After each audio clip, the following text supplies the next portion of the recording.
سب سے خوبصورت احساس یہ ہے کہ ایسی دعا حقیقت بن جائے جو آپ اور اللہ کے بیچ راز تھی۔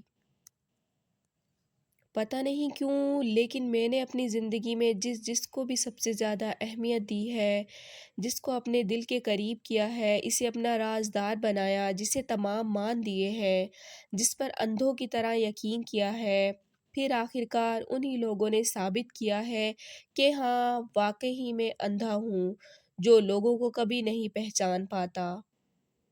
کبھی کبھی تکلیف اتنی ہوتی ہے کہ اللہ کے علاوہ کسی سے بات کرنے کا دل نہیں کرتا۔ کتنے خوبصورت ہوتے ہیں وہ لوگ جو دوسروں کا غم اپنے دل میں سمو لیتے ہیں، لیکن اپنا غم صرف اپنے رب کو بتاتے ہیں۔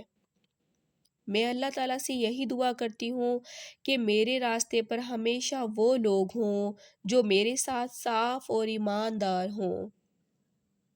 صفائی دینا ایک ذہنی اور نفسیاتی کوشش ہے جو صرف عزیزوں کے لیے کی جاتی ہے، باقیوں کے لیے بس ایک وسیع مسکراہٹ اور ایک چھوٹا سا جملہ تم سچے ہو۔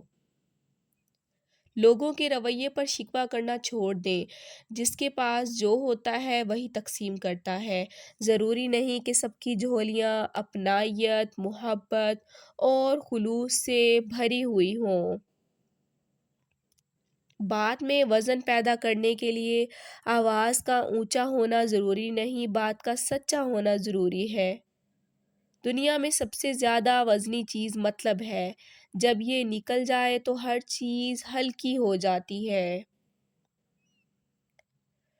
وقت دکھائی نہیں دیتا مگر دکھا بہت کچھ دیتا ہے۔